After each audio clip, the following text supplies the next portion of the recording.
how to make more people hit the buy button. These are our top 5 tips on what to do with those buttons to make more people click it, increase your conversions, and make yourself or your clients happier. So this is Braden and Rachel from Certified Funnel Builders, and we're excited to talk about this today. Yeah, we're gonna hop right in. So I'm just gonna start by sharing my screen so y'all can see the ClickFunnels editor page, and we're gonna go through some of our tips. Yeah, let's do it. All right. So looks like we're just in a demo page here, right?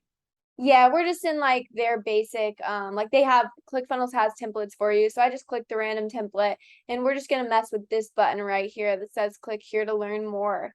Awesome. Good place to start. So what's the first one? All right, so I would go first and most importantly, you want to make sure that your button is above the fold. And what that means is basically when somebody first lands on your landing page or funnel, they can see the button before they have to scroll at all. So this one's already there, so that's good, but you Yeah. want to make sure. Highly important, extremely, extremely important. If you take one thing away, take that away. Take that the button needs to be in view when you load up the page. Don't make them scroll. Don't make it harder than it needs to be. Yeah. So that's pretty straightforward though. So one of the other things is that peop the color of the button does matter. So yellow, we found that a yellow button converts better. So Yeah, that's our tip for it. We like to use yellow. And if you're not using yellow, that's fine. You just want to make sure that it stands out. You want your button to stand out. mhm. The So orange is fine too. It's just like oranges and reds kind of do like caution and anger. More as when it's yellow, it's more like sunshine, happiness, success, gold, money. We just have seen that those yellow gold hues tend to convert better. When we've ran A/B tests side by side, yellow versus red buttons, yellow versus blue buttons, whatever it is, the yellow ones have always done a little bit better. yeah. And I also went ahead and changed the color text because white, as you can see, you can barely see that, or it just doesn't stand out enough. So we're gonna go with black. Nothing too crazy, just so that you can read it easily.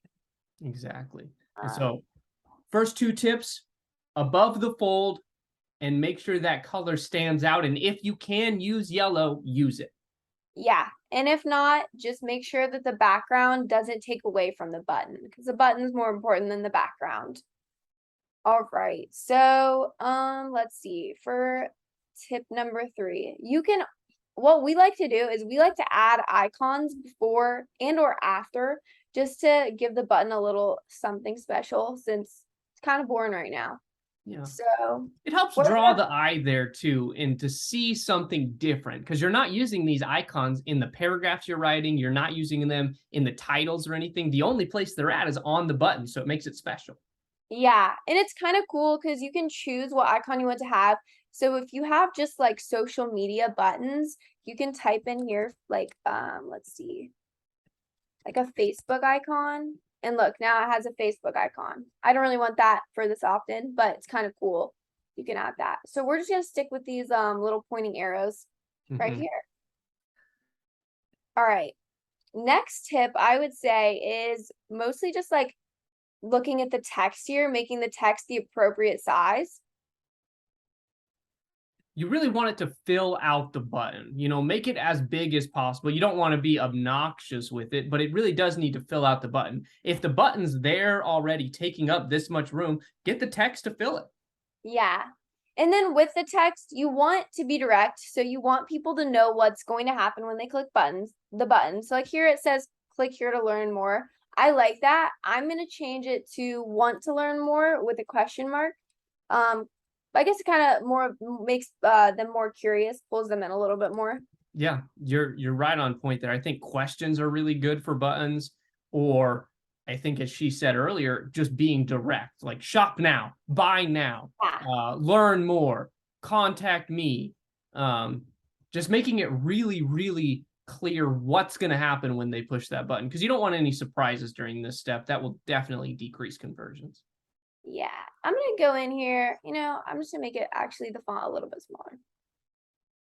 All right. I kind of like that. What do you think, Braden? Yeah, that looks good. And All while we're here, this is a little bonus tip, not a real one, but you want to make sure that the button's placed in the right space above this fold. So you can see that there are these two option fields. You definitely want to leave the button beneath those option fields to make it very easy for people. Name, email, click.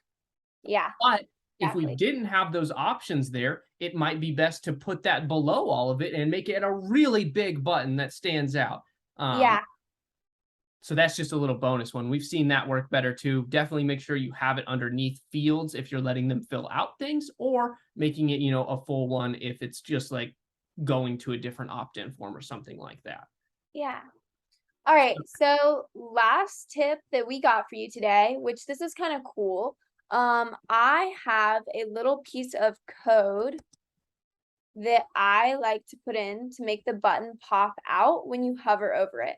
So I'm just going to come up here to my settings and go to the custom CSS and paste this code in right here, which we'll put in the comments below so y'all can use it. Yeah. I'm going to save this and it should work. It might take a second. Oh, there it goes. So you can see the button pops out now when you hover over it, which Just just adds a little movement, makes it more clear that it's a button. Yeah. And it draws people in, when they're moving their mouse over the page. Movement is always one of those things that catches your eye. So Yeah. Rachel was showing there, even, kind of from the first to the second page, not that much different, but the conversion difference will be crazy just by doing these, 5 little things, changing the color, making sure the text fills it out, adding an icon so that people know what's going to happen, whether it's arrows or a social media icon, definitely putting it above the fold, making sure that everyone can get it, and then adding some motion to it. This pop out's a good one. We also have another one that we'll show you later episode that like jingle jangles. It like goes back and forth. Yeah. Either one of those, great options. You want to use all 5 of these so you can get the most people opting into your funnel, buying your product, signing up for your emails. That's the real goal here. I think those are all of the tips we have right now. So if you want that code, down in the description, we have left that code. Just take it, plug it in, just like Rachel did here. Yep.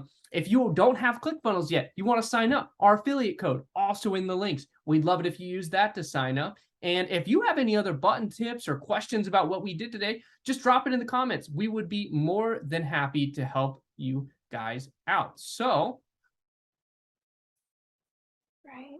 that's all for us today. Again, this is Braden and Rachel with Certified Funnel Builders, and we've got another exciting episode for you guys tomorrow. So have a good All one. right.